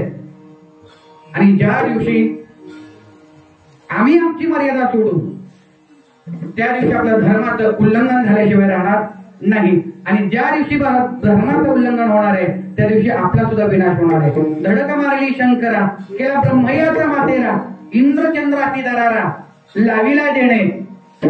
हो ऐका आमची एक माऊली मला म्हटली महाराज काय सांगावं तुम्हाला, आयुष्यामध्ये कितीही धर्माने वागा लोक नावं ठेवल्याशिवाय राहतच नाहीत. त्यांना सांगितलं ऐका रामायणामध्ये अशाच एका गोड माऊलीचं चरित्र आलंय. प्रभू रामचंद्रांनी रावण मारला आणि रावण मारल्यानंतर प्रभू रामचंद्र सीतेला सांगतात सीते अयोध्येतली लोक मला विचारतील रामाच्या घरी राहिलेली सीता पवित्र की अपवित्र. हो रामाने रावणाच्या घरी 6 महिने राहिलेली सीता घेतली. हो तर आपण चुकीचं वागलं तर काय हरकत आहे असा प्रश्न सीता मातेला केला. सीता मातेने सांगितलं मालक माझ्यासारख्या अग्निकन्याच्या चारित्र्यावरती संशय येत आहे. तत्क्षणी सीता मातेनं अग्नि परीक्षा दिली आणि अग्नि परीक्षेला बसत असताना सीते मातेनं सांगितलं ही सीता जर अपवित्र असेल तर हा अग्नि सीता मातेला जाळून राख करेल, आणि जर सीता पवित्र असेल तर अग्निमाता सीता मातेच्या केसालाही स्पर्श करणार नाही. आणि अग्नीनं सीता मातेच्या केसालाही स्पर्श केला नाही. सीता माता सीतेतून त्या अग्नीतून तशाच्या तशा परत आल्या. आता मला सांगा एवढी पवित्र सीता माता असताना सुद्धा, एवढी पवित्र सीता माता असताना गावातल्या एका पर्टाने निंदा केली. आणि पर्टाने निंदा केली. परेट म्हणला रामानं रावणाच्या घरी 6 महिने राहिलेली सीता घेतली पण मी काही तुला घरात घेणार नाही अशी आपल्या बायकोच्या चारित्र्यावरती आळ घेतला. आणि म्हणून प्रभू रामचंद्रांना सीता मातेचा त्याग करावा लागला. माझा मुद्दा एवढाच आहे अरे पाण्या इतका पाप सुद्धा आमच्या सीता मातेनं केले नाही तरी सुद्धा समाजाने तिला नावच ठेवली. जिथं समाजाने सीता मातेला सोडलं नाही, माऊलीला सोडलं नाही, तिथं आपल्याला कोण सोडणार आहे महाराज. हो आणि समजून चला भावकीतली 4 माणसं जर सरळ मार्गाने, भावकीतली 4 माणसं जर सरळ निघाली असली तर 5वं त्यांच्या खांद्यावर हे कधी विसरायचं नाही. कारण जोपर्यंत आमच्या खांद्यावर कोणीतरी येत नाही तेव्हा आम्ही सरळ चालत नाही. हो मग जी भावकी रामाला सोडलं नाही, ज्या भावकीनं कृष्णाला सोडलं नाही, ज्या भावकीनं देवाला सोडलं नाही ते आपल्याला काय सोडणार आहे महाराज. म्हणून कुणी कितीही निंदू द्या, कुणी कितीही आमची निंदा करू द्या, तुकाराम महाराज म्हणतात निंदकाची तोंडी साबणाची वडी देहाची पासोडी शुद्ध केली. निंदकामुचा मित्र सका आमुची वस्त्र धुतो फुका. आमचा मित्र जर सगळ्यात कोण असेल तर आमची निंदा करणारा आमच्या सगळ्यात जवळचा मित्र आहे.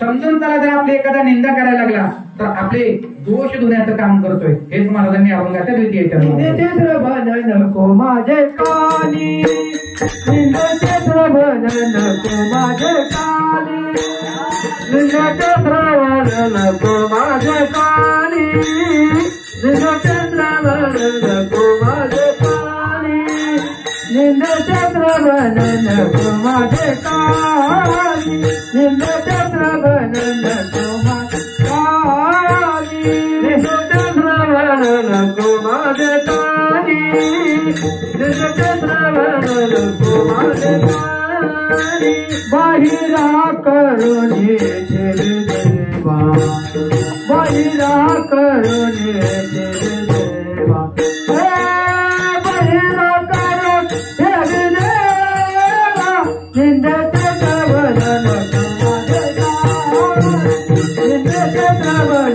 नको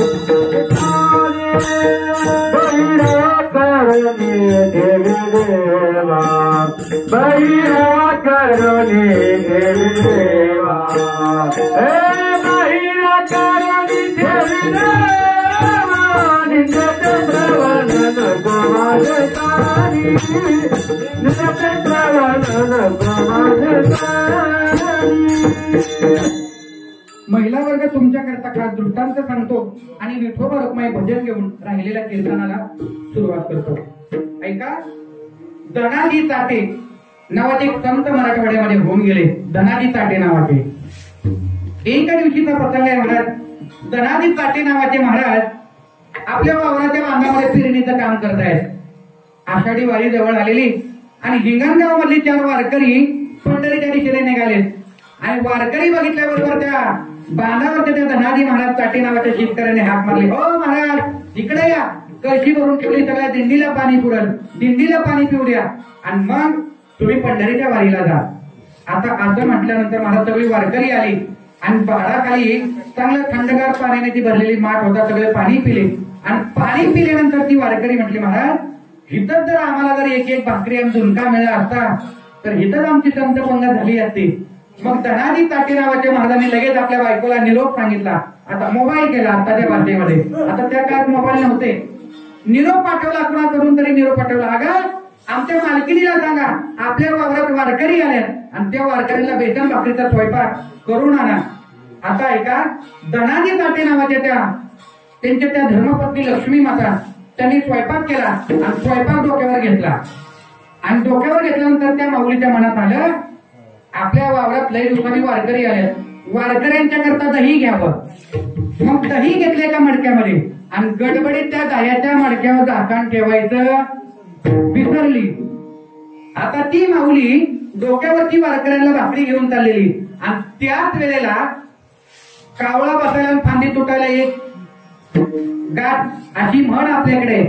त्याच्या प्रत्यय येणारी घटना घडली.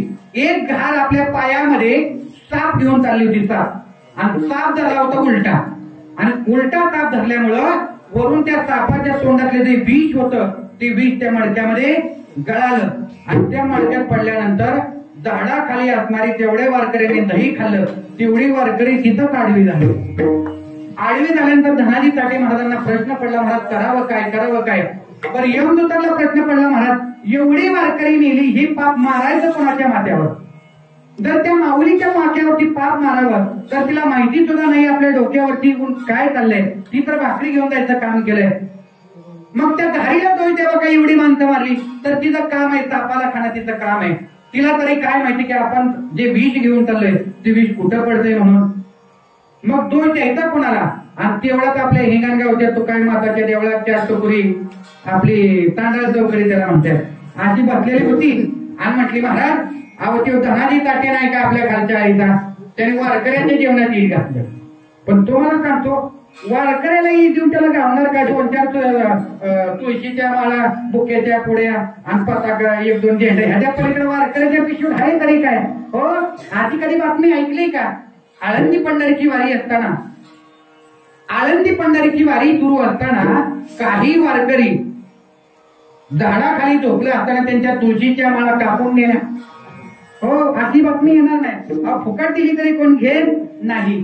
मग त्या यमदूतांना प्रश्न पडला पाप मारायचं कोणाच्या माथ्यावर. म्हणले एका ही तांदळा चौकडी बसली ह्यांना काय घेणं नाही देणं नाही. फुकट दुसऱ्याची आपल्या घरच्या भाकरी खात्यात गावच्या कुटारची करत्यात ही पाप ह्यांच्या माथ्यावर मारू. आणि म्हणून ते जे पाप होतं वारकरी गेले तेवढं सगळं पाप ते हात चांडाल चौकडीच्या माथ्यावर मागितलं. मग तुकाराम महाराजांनी कानाला हात लावला. अरे आपल्या तोंडाने जर दुसऱ्याला नावं ठेवली, आपल्या तोंडाने जर दुसऱ्याची निंदा केली तर त्यांनी केलेलं पाप आपल्याला भोगावं लागतं. म्हणून निंदेची श्रवणा नको माझे काने, बहिर करून ठेवा. तेव्हा दुसऱ्याची निंदा ऐकण्यापेक्षा मला बहिरा कर. आणि दुसऱ्या चरणामध्ये महाराजांनी सांगितलं अपवित्र वाणी नको माझे मुखा, त्यापुढे मुखा बऱ्याच मी दुसऱ्याचं वाटोळ कर. मला कधी कधी प्रश्न पडतो बरं का, लहू महाराज आमच्या माऊलीने ज्ञानेश्वरीत सांगितलंय काय, रोगदायी निंब साखरे तरी निंब का पियावा. त्याच्या पुढे माऊलीने असं म्हटलं 4थ्या अध्यायामध्ये, वाया बंगारी कटारे ओवी अशी आहे. महाराजांनी माऊली म्हटलं तर आपल्याकडे एक प्रथा आहे बघा, कोणाच्या घरी काय अडचण आली की आपली माणसं म्हणतात त्यांनी आमच्यावर करणी केली, ह्यांनी आमच्यावर देव घातला आणि ह्यांनी आमच्यावर देव घातला चला दिवृषाच्या घरी. आज आपला समाज जवळजवळ 50 ते 60% दिवृषावारी वाया गेलाय. मग मला कधी कधी प्रश्न पडतो, असं लिंबून नारळ उतरून टाकून जरी एकमेकाचं वाटलं होत असतं, ऐका, लिंबू नारळ उतरून टाकून जर असं कोणाचं वाटलं होत असतं तर दिवृत पण करणाऱ्या 2-4 म्हाताऱ्या हिंगार गावातल्या उतरल्या असत्या आणि भारताच्या सीमेवर नेऊन ठेवल्या असत्या आणि म्हणलं असतं आधे टाक चीनवरनं एक लिंबू उतरून, टाक एक पाकिस्तानवरनं लिंबू उतरून, हो दे पाकिस्तानचं वाटलं, हो दे चीनचं वाटलं, नाही का. माऊली म्हणतात रोगदायी निंब साखरे, रोगदायी साखरे तरी निंब का पियावा. आणि मग वाया बांधावी कटारे, कट्यार बांधायची गरज काय, तर असा देव घातले नाही, कुणाचंही वाटोळं होत नसतं. आणि तुम्हाला सांगू का, तुम्ही जर देवाची पूजा करत असाल, तुम्ही जर देवाची पूजा करत असाल तर स्वतःच्या मुखाने स्वतःच्या प्रपंचासाठी काही मागून घेऊ नका. तुम्ही कडूबाईची पूजा करा, तुकाई मातेची पूजा करा, पण पूजा करताना देवाला मागू नका देवा माझ्या पोराला नोकरी लागू दे, देवा माझ्या सोनीला पोरगा होऊ दे. आपण केलेली भक्ती, आपण तोंडाने मागितलेल्या सुखामुळे आपल्या तोंडाची भक्ती वाया जाते. तुकाराम महाराजांनी जगाची पोरं उठवली पण स्वतःच्या पोटी कधी धन मागितलं नाही. माऊलींनी जगाच्या अवघाची संसारात सुखाचा करीन, आनंद भरीने तीन लोकी, देवा जगाचा संसारात सुखाचा होऊ दे पण आम्हाला काही नको. आणि म्हणूनच 3ऱ्या चरणाचा विचार करत असताना एका संप्रदायाच्या नियमाप्रमाणे भजन करूया.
भोसले महाराज माणसांचं काही गणित नाही हो. विनोदाचा भाग सोडून द्या, महाराजांना कोण घालवणार नाही याची मला गॅरंटी आहे. पण विनोदाचा भाग सोडून द्या आणि पुन्हा अभंगाच्या मूळ पदावरती या. पापाची वासना नको जाऊ डोळा, त्याहून अंधारा भरात मी. ऐका गोड प्रसंग ऐका माझ्या तरुण मंडळीनो, आपल्यासाठी हे मागणं खूप चांगलं आहे. आपल्या आयुष्यातल्या एका चुकीमुळे आपण केलेलं सगळं कर्म, आपण केलेलं संपूर्ण प्रकरण, आपण केलेलं आपलं आयुष्य, आपल्या एका आयुष्यातली एक चूक आपली वाया घालवते. हो झाले 10 मिनिटात कीर्तन संपवतो. गंमत अशी आहे, तुकाराम महाराजांचं प्रमाण असं आहे, कीर्तनी बडबड करील जो कोणी बेडू कमवून येईल जन्मा.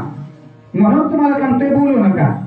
आणि असं समजायचं नाही बारकं पोरगं बोललं म्हणजे बारकं होणार नाही, मोठ्या माणूस बोलला बारकं पोरगं बोललं तर लहान बेडूक होणार आणि मोठ्या माणूस बोलला तर सोन्या बेडूक होणार आणि महिला वर्ग बोलला तर त्यांचं काय मी सांगणार नाही, कारण मला माघारी घरी जायचंय.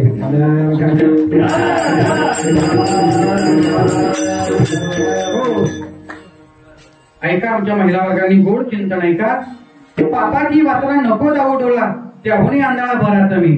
या जगातल्या चांगल्या चांगल्या लोकांना रसातळाला जावं लागलं. आमच्या आयुष्यामध्ये निर्माण झालेली एक वासना. अरविंद इनामदार नावाचा एक महावीर आता पोलीस खात्यामध्ये एक अधिकारी होऊन गेले. परवा मी त्यांचं एक पुस्तक वाचत होतो असं, आणि त्या अरविंद इनामदार नावाच्या माणसाला बदनाम करावं म्हणून पोलीस खात्यातल्या काही माणसांनी अरविंद इनामदाराच्या घरी मध्यरात्री अपरात्री एका माऊलीला पाठवलं. अंगावरती भरदरी दागिने घडवले आणि असे दागिने त्या माऊलीच्या अंगावरती घातले आणि तिला त्यांच्या घरी पाठवले. घरी पाठवल्यानंतर अरविंद इनामदार विचार करतात, रात्री अपरात्री आपल्या घरी येणार ही माऊली कोण असावी. म्हणून त्या अरविंद इनामदार नावाच्या त्या पोलीस अधिकाऱ्याने त्या माऊलीचा सन्मान केला आणि आल्या पावली रात्रीच्या रात्री त्यांना पोलीस स्टेशन मध्ये हजर केलं. माऊली, चुकीच्या घरी आलात तुम्ही, आणि म्हणून त्यांचा सन्मान केला आणि त्यांना उचित घरी सोडून आला. तुम्हाला सांगतो, हा प्रसंग बाहेर उभी असलेली पोलीस स्टेशन मधली सगळी मंडळी पाहत होती. विचार करा, अरविंद इनामदार एका चुकीमध्ये अडकला असता, अरविंद इनामदार एका चुकीमध्ये अडकला असता तर त्याच्या नोकरीवरती पाणी पडलं असतं.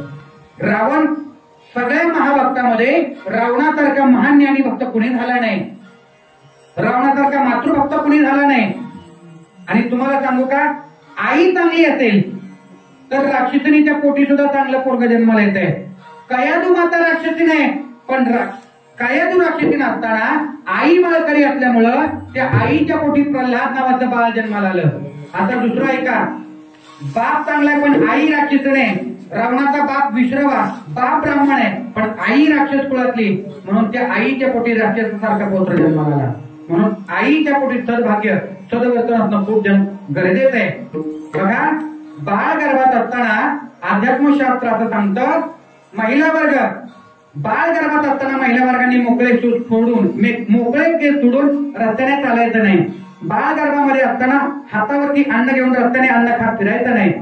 हा हा हा कुहू करत करत गावोगाव हिंडायचं नाही. तर बाळ गर्भात असताना आपली डिलिव्हरी सुखरूप व्हावी, आपली बाळंतीण सुखरूप व्हावं, याच्याकरिता श्रीकृष्ण गोविंद हरे मुरारी हे नाथ नारायण वासुदेवा या नामाचा जप करावा. त्या माऊलीचं बाळंत पण सुखरूप पण झाल्याशिवाय राहत नाही. हो, हे मी सांगत नाही, भागवत सांगतंय. म्हणून त्या आईच्या पोटी उत्तरा नावाची आई आहे, पण बाळ आडवा आल्यानंतर परीक्षितासारखं बाळ गर्भात असताना मुखाने ह्या बदनाचा नामाचा गजर केला. परिणाम असा झाला, आईच्या पोटी वारकरी भजन करणारं पोरग जन्माला आलं. आता ही उभे राहिलेली टाळकरी मंडळी, हे यांचं पुण्य नाही, हे आमच्या वाडवडिलांचं पुण्य आहे, आमच्या आईचं पुण्य आहे. आळंदीच्या मातीमध्ये शिकत असताना लोकांना असं वाटतं, महाराज लोकांचं बरं आहे, आज ही गाव उद्या ती गाव.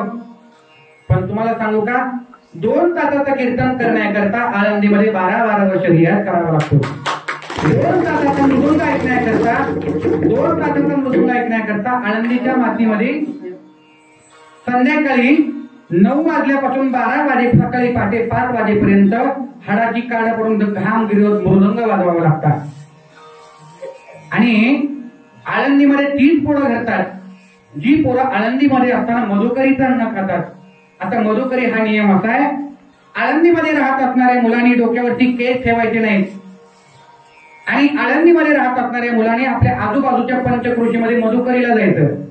मधुकरीला गेले असताना पायात अनवाणी पायाने मधुकरीला जायचं आणि समोरच्या घरातले माता माऊली जे काही वाढेल, जे काही देईल ते गप गुणाने घ्यायचं आणि त्या आपल्या जोडीमध्ये ती दिलेली भाजी पोळी त्या एकाच किटलीमध्ये वरण चपाती, म्हणजे चपाती नाही पण सगळ्या भाज्या, म्हणजे वरण असू द्या, बटाटा असू द्या, चाकवत असू द्या, फक्त कढी सोडून बाकीच्या सगळ्या भाज्या एकत्रित घ्यायच्या आणि आळंदीमध्ये गेल्यानंतर सगळ्या गुरु बंधूंच्या मध्ये वाटून ती मधुकरी खायची. मधुकरीचं अन्न कधीही एकट्याने खाता कामा नये. भले टोपल्यात अर्धी भाकरी जरी आली तरी ती अर्धी भाकरी 4 जणात वाटून खावी, हा मधुकरीचा नियम आहे. आणि ही मधुकरीतली भाकरी सुदामा नावाच्या पेण्याने, सुदामा नावाच्या ब्राह्मणाने एकट्याने खाल्ली म्हणून त्याला दरिद्री पण भोगावं लागलं. तेव्हापासून आमचं अन्न आम्ही कधी एकटेपणाने खाता नाही. याच्या पुढे जाऊन सांगू का, एक दिवस मधुकरीला गेलो असताना घरात आई काहीतरी काम करत होती. 3-4 वर्षाचं बाळ अंगणात खेळत होतं. आईला सांगितलं, बाळा महाराजांना भाकरी वाढ. भाकरी वाढ म्हटलं, त्या बाळाने टोपलं आणलं आणि टोपल्याला आता पुढे जोळी धरलेली, वरनं पाऊस येतोय, तर जोळी खाली ठेवायची कशी काय, खाली चिखल आहे आणि जोळी तशीच धरली. वाटलं एक भाकरी टाकेल, पण त्या बाळाने अख्खं टोपलं त्याच्यामध्ये पालतं केलं. आणि टोपलं पालती केलं. त्या माऊलींना हाक मारले आणि सांगितलं, माऊली आम्ही जेवायला 3-4 जण आहोत, एवढ्या भाकरी नको, यातल्या भाकरी माघारी घ्या. तेव्हा त्या आईनं खूप गोड उत्तर दिलं. ती आई म्हटली, महाराज आम्हाला फक्त द्यायचं माहिती, आम्हाला घ्यायचं माहिती नाही. एवढ्या भाकरी दिल्या ना मी परत करेन, पण तुमच्यामध्ये तुमच्या झोळीमध्ये टाकलेलं दान आम्ही माघारी घेणार नाही. तया नावदान जे मोक्ष निधानाचे अंजन. म्हणून तुम्हाला सांगतो, तुम्ही पैसा नाही घालवला तरी लक्ष्मी आपल्या दारात स्थिर राहत नाही, कारण लक्ष्मी भगवंताच्या चरणाची दासी आहे. आम्ही माणसांना कीर्तनात सांगतो, आळंदी पंढरीची वारी करा. माणसं म्हणतात, बुवा तुझी आळंदी पंढरीची वारी तुलाच राहू दे. पण आळंदी पंढरीची वारी नाही केली म्हणून वारी चुकणार नाही. अहो मग नाही आळंदी पंढरीची वारी केली तर दवाखान्याची वारी करताल, पोलीस स्टेशनची वारी करताल, कोर्टाची वारी करताल, पण वारी चुकणार नाही. हो, आणि पैसा सुद्धा तुम्हाला सांगू का, धन मिळवले कोटी आणि संगे नाही रे लोंगोटी. रावणासारख्याचे उल्लंघन, संघाची कवडी नाही गेली बरोबरी, रावणाची कवडी बरोबर गेली नाही, आपलं काय जाणार आहे. म्हणून आपलं धन चुकीच्या मार्गाला जाण्यापेक्षा कधीतरी या रामनामामध्ये, या यज्ञ कर्मामध्ये चांगल्या कार्याला दान देत चला. आणि या चांगल्या कार्यात दान दिल्यामुळं भगवान परमात्मा आपल्याला भरभरून देत असतो. शेवटच्या चरणाचा विचार करत असताना मला सांगतात, तुका म्हणे माझा अवघ्याचा कंटाळा, एक तू गोपाळा आवडती. तुम्हाला सांगू का, या जगातली सगळी नाती दुःखाला कारणीभूत आहे. गजेंद्र नावाचे एका माणसाचं सुंदर असं उदाहरण आलंय. तत्पूर्वी एका वारकऱ्याचं उदाहरण सांगतो आणि सेवेला पूर्ण विराम देतो. ही वारकरी न का करतात हो, ऐका. आता जसं लोकसभेचं इलेक्शन चाललंय, अण्णा तिथं कीर्तनाला गेल्यावर की लोक हेच विचारतात, महाराज तुमच्याकडे कसं काय. अहो आमच्याकडे कसं काय म्हणलं, तुमच्याकडे जसं तसंच आमच्याकडे नाही. पण महाराज तुम्हाला काय वाटतंय, कोणाच्या किती सीटा लागत्या. अहो म्हणलं आमची सीट आज हिंगणगावमध्ये लागेल का नाही ह्याच्यात सांगता येत नाही, कारण प्रत्येक जण सांगतो मला सिस्टीम डेंजर आहे, सिस्टीम डेंजर आहे. हो चला हो, पण तुम्हाला सांगतोय का, असंच इलेक्शनचा काळ जवळ आला होता. आणि इलेक्शनचा काळ जवळ आल्यानंतर एका खासदाराने प्रश्न सगळी माणसं बोलवली. मला वाटतंय मराठवाड्यातल्या सगळ्या माणसांनी मला मतदान करावं, काय करावं. एक जण उठला, म्हटला मंगला बनसोड्यांचा तमाशा ठेवा, सगळी लोक लुटून येतील. दुसरा म्हणला बस काही, हे काय सातारा जिल्हा आहे, कीर्तनानं सुधरत नाही, तमाशानं बिघडत नाही. हा सातारा जिल्हा नाही, हा आपला मराठवाडा आहे. एका अनुभवी वारकऱ्यांनी सांगितलं, अण्णांसारखा वारकरी होता. वारकरी म्हटलं, महाराज या मारुती महाराज दत्तापूरकर नावाचे एक थोर कीर्तनकार आहे, महाराजांचं कीर्तनकार ठेवा, तुम्हीच खासदार म्हणून निवडून आल्याशिवाय राहणार नाही. मग ताबडतोब ते जे खासदार होते, माजी मुख्यमंत्री होऊन गेले राज्याचे, हो, बैठकीत बसल्यानंतर मी त्यांचं नाव तुम्हाला सहित सांगेन. आता बैठकीत गेल्यानंतर बघा, ते महाराष्ट्राचे मुख्यमंत्री त्या महाराजांच्याकडे गेले आणि सांगितलं, महाराज उद्याची उद्या मला लोकसभेचा फॉर्म भरायचा आणि माझ्या घरी तुमचं कीर्तन ठेवायचंय. महाराज म्हणले, बाबा उद्या एकादशी, आणि एकादशीच्या दिवशी मी फक्त सप्त्यातलं कीर्तन करतो, एकादशीची माझी उद्याची कीर्तन सेवा हिंगणगाव मध्ये, मी तुझ्याकडे कीर्तन करू शकत नाही. आता त्याला वाटलं महाराज पाकिटासाठी नाही म्हणतात ते काय. 2 पावलं पुढे गेला आणि पुढे गेल्यानंतर सुटकेस आणली आणि महाराजांच्या समोर ठेवली. महाराज ही सुटकेस घ्या, पण उद्याच्या दिवशी माझ्या घरी कीर्तनाला या. महाराजांनी सांगितलं, बाबा मला ही सुटकेस नको, पण उद्याचा दिवस सोडून मी कधीही तुझ्याकडे कीर्तनाला यायला तयार आहे. काय मनात आलं कुणा ठाऊक त्याच्या महाराज, पण तो परत माघारी आला आणि म्हटलं, महाराज ही सुटकेस बिस्किटाने भरलेली नाही आणि ही बिस्किट मुरमाने भरली नाही, तर या सुटकेस मध्ये लाख रुपयाची बनले. आणि एक ध्यानात ठेवा, एका कीर्तनासाठी ₹1,00,000 बंडल देणारा माणूस तुम्हाला महाराष्ट्रात भेटणार नाही. मग महाराजांनी काय करावं, महाराजांनी काय केलं, त्याची सुटकेस घेतली, त्याच्या पायावर आपटली आणि त्याला सांगितलं, एका कीर्तनासाठी ₹1,00,000 भरून तुझ्या सुटकेसला लाख मारणारा महाराज तुला भारतात काय जगात सापडणार नाही. त्याचं नाव आहे मारुती महाराज दत्तापूरकर. आणि अशी वारकरी मंडळी आपल्या वारकऱ्यांच्या मातीत जन्माला आली आणि म्हणून आपला संप्रदाय टिकलाय. आपण महाराजांना माहितीये, आमच्या वडिलांनी माझ्या नावावरती 75 लाखांचं पोकलँड माझ्या नावावरती केलं. माझ्या वडिलांनी माझ्या नावावरती 75 लाखाचं पोकलँड माझ्या नावावरती केलं, पण कीर्तनासाठी 5 लाखाची गाडी सुद्धा घेऊ दिली नाही. का? कारण जिथं कुठं कीर्तनाला जातील तिथं त्या गावाला, त्या लोकांना तुमची साधना पाहावी. कीर्तन साधन आहे, कीर्तन रडण्याकरता कीर्तन नाही, हसण्याकरता कीर्तन नाही, तर समाज घडवण्यासाठी कीर्तन आहे. महाराज आज वाई बोपर्डी वगैरे परवा कुसे सावळीवरून भर पावसामध्ये आम्ही कीर्तन संपल्यानंतर घरी आलो, पण तिथं मुक्कामाला थांबलो नाही मोटरसायकलवरती. का तर जिथं जिथं कीर्तनाला जाऊ तिथल्या लोकांना कीर्तन साधन आहे, कीर्तना सेवा आहे, कीर्तन समाज उद्धाराचं माध्यम आहे हे लोकांना कळावं म्हणून अवघा महाराष्ट्र पालथा घालतोय. आज या ठिकाणी या पुण्य पवित्र मातृभूमीमध्ये कीर्तनाचा योग आला. सर्वांच्या चरणावरती नतमस्तक होतो आणि कीर्तनाला सुरुवात. ज्ञानेश्वर